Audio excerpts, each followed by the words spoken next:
This is Max and Mia podcast. Hello, everyone. Good to have you here. Welcome to the Max and Mia podcast, the place where we talk about real life in English. I'm Matthew. And I'm Rachel. Now, if you're a regular listener, you're probably wondering where Max and Mia are today. Don't worry, they're fine. They just had a few things going on. So this time around, it's just the two of us. Which, honestly, I think is going to be a lot of fun. Rachel and I don't get to do this very often, so here we are. Exactly. And we promise we'll try not to make a mess of things. No promises, but let's see how it goes. So, Matthew, before we get into today's topic, I want to ask you something. And I want you to be honest. That's never a good start to a sentence, but go ahead. When you were younger, what did you want to be? Like, what was the big dream? Ooh, okay, I was not expecting that. I wanted to be an astronaut. I was probably 7 years old, but still, that was the plan. An astronaut, of course. What about you? A chef, a famous one. I had this whole idea in my head. My own restaurant, people waiting outside to get a table. And now here you are, talking into a microphone. Here I am, talking into a microphone. Life is funny like that, right?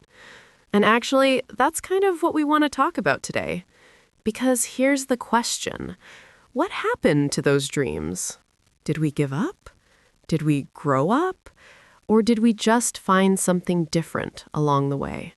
That's the thing about dreams and goals. They change. Sometimes they disappear. Sometimes they turn into something better. And sometimes you still think about them at 3 a.m. Which brings us to today's episode. We're talking about dreams and goals. Not in a motivational poster kind of way.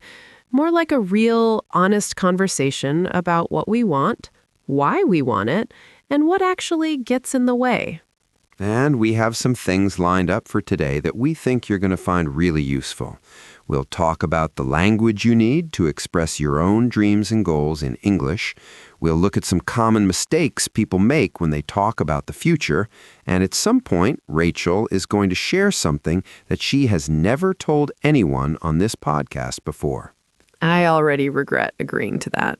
Too late, so stay with us because this one is worth it. All right, let's get into it. Okay, so dreams and goals. Let's start with something simple because I think a lot of people use these words and don't really think about what they mean. Matthew, do you know the difference between a goal and an objective?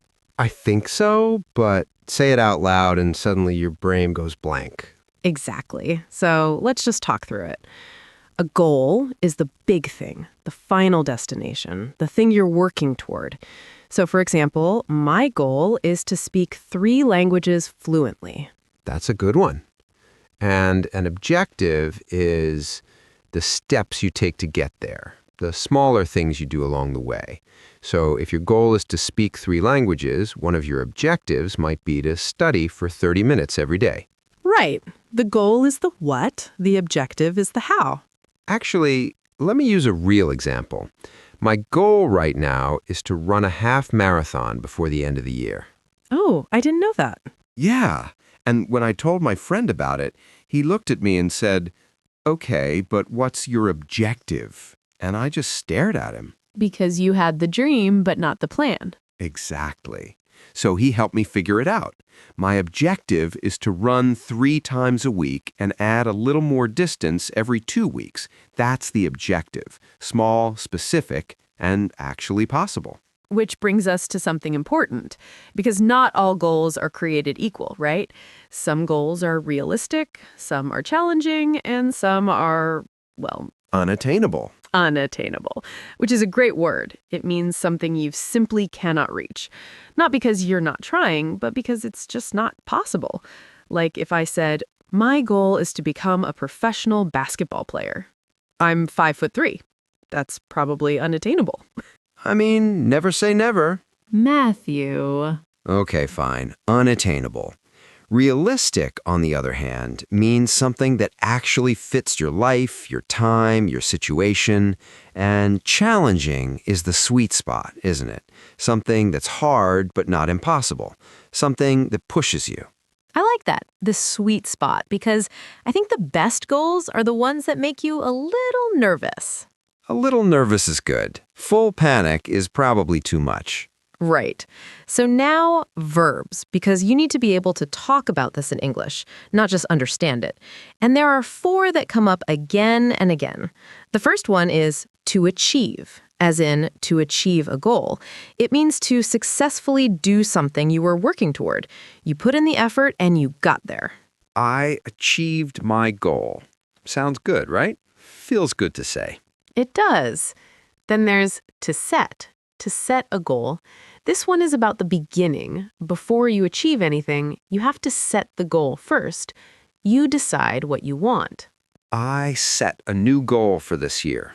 Simple, clean. Then to give up, which nobody wants to do, but it happens. To give up means to stop trying, to walk away from something before you finish it. And honestly, sometimes giving up is the right call, but that's a conversation for another day. True. And finally, to stick to. To stick to a plan, to stick to your objectives. It means to keep doing something even when it gets hard, even when you don't feel like it. That one is probably the hardest for me personally. Setting the goal is exciting. Sticking to it in week 4 when the excitement is gone, that's where it gets real. For everyone, I think. So just to pull it all together, you set a goal, you make your objectives, you stick to them, and hopefully you achieve what you are going for. And somewhere along the way, you try not to give up. Easier said than done, but that's kind of the whole point of today, isn't it? It is, and we're just getting started. Okay, so now that we have the vocabulary down, there's something else we need to talk about, because knowing the words is one thing, but if you want to actually talk about your goals in English, you need to use the right verb tenses. And this is where a lot of people get tripped up. Including me at some point. Including everyone. So let's keep this simple. Matthew, can you walk us through the big one? Sure. So when we talk about plans and goals, 2 forms come up all the time, going to and will. And people mix them up constantly, but they're actually not the same thing. What's the difference? So going to is for things you've already decided. There's a plan. You've thought about it. For example, I'm going to start going to the gym 3 times a week. That means I've already decided. It's on my calendar. I've thought about it. It's structured. It's intentional. Exactly. Now, will is different. Will is more in the moment. It's a promise or a decision you make right then and there. So imagine it's Monday morning, you don't want to go to the gym, and you look at yourself in the mirror and say, no, I will do this. That's will. It's almost like a commitment you're making out loud. So going to is the plan, and will is more like the motivation, the push. That's a good way to put it. I'm going to run a half marathon is my plan. I will not give up is my mindset. I love that.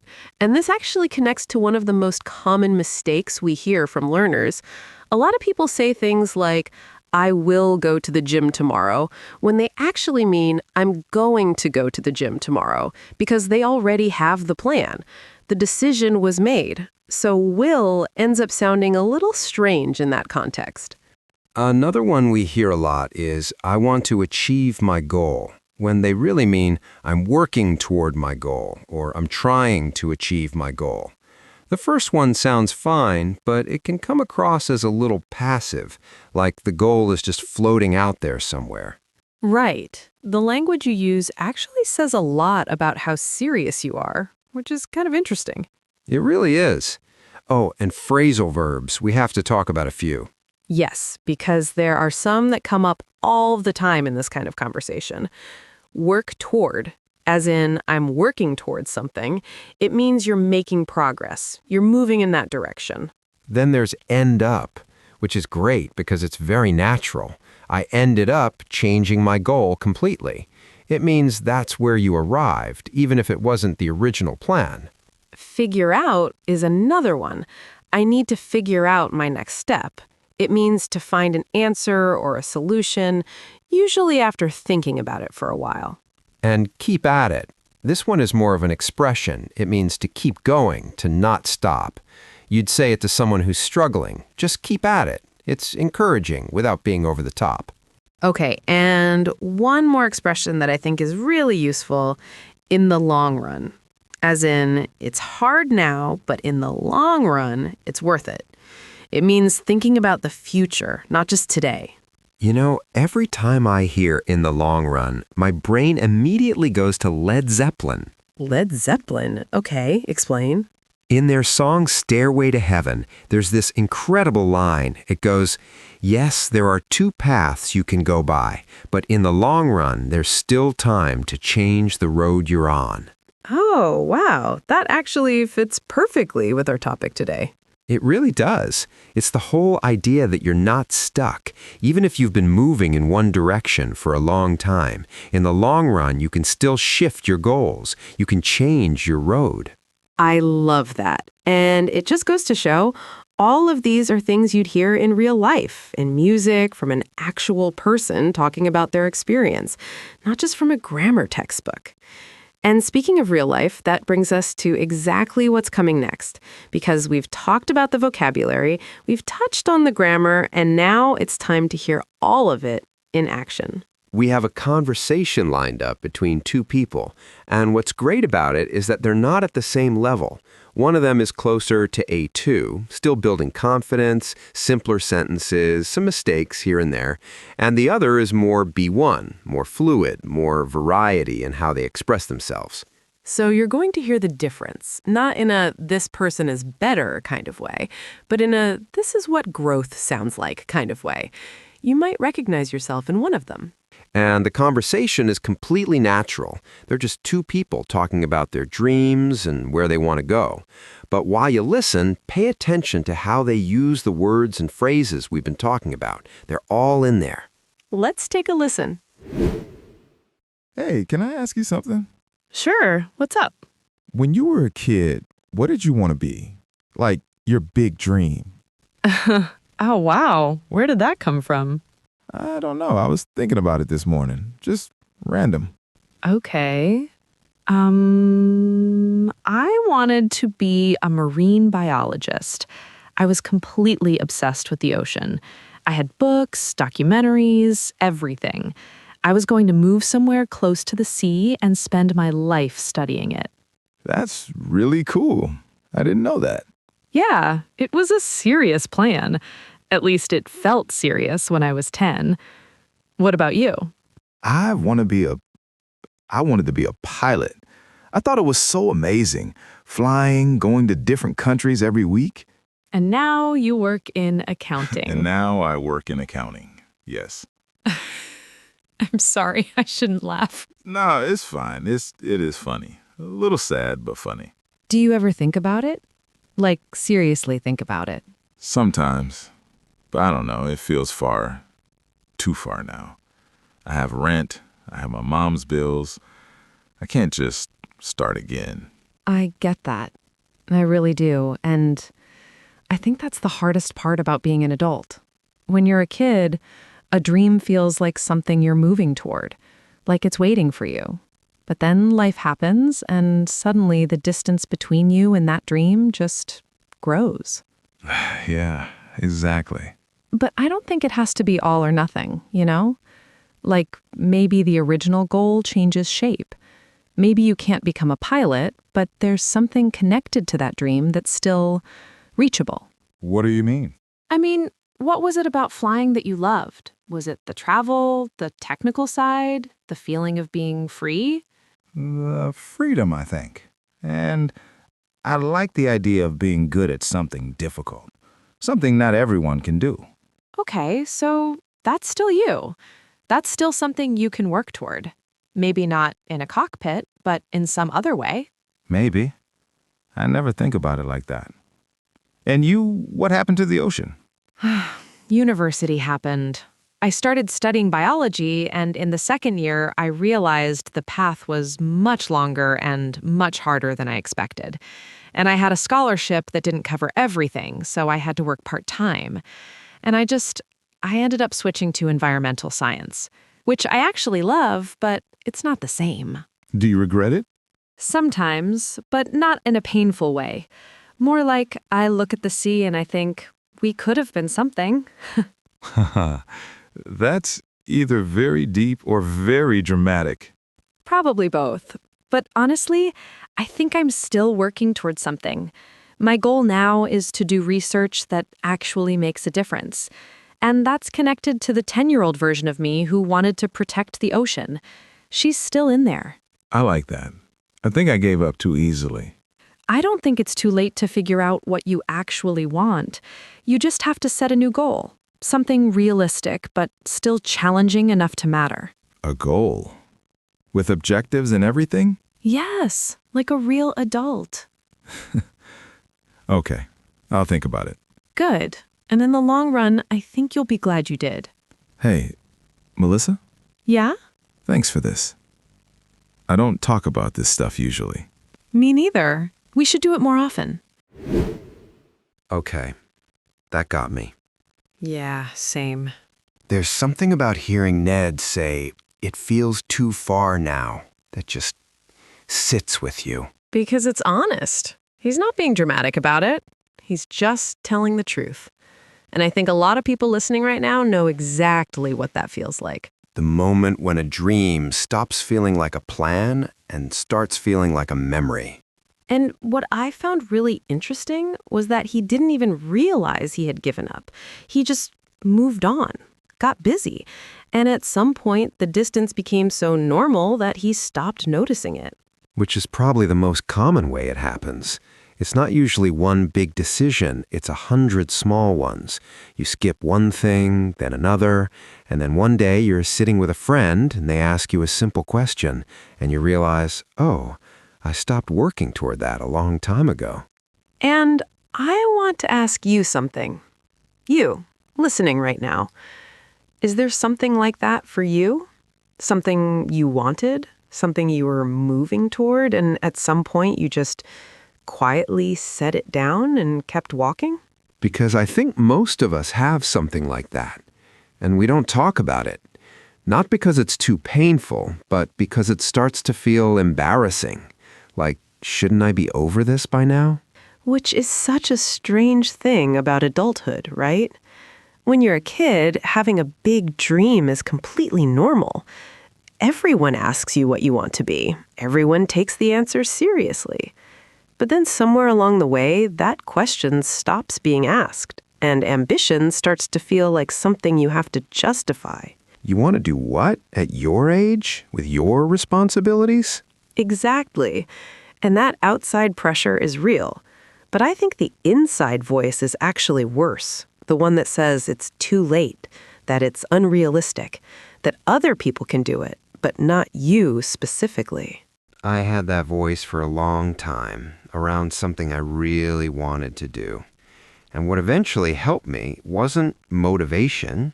It wasn't a quote on a wall. It was just someone asking me the same question Melissa asked Ned.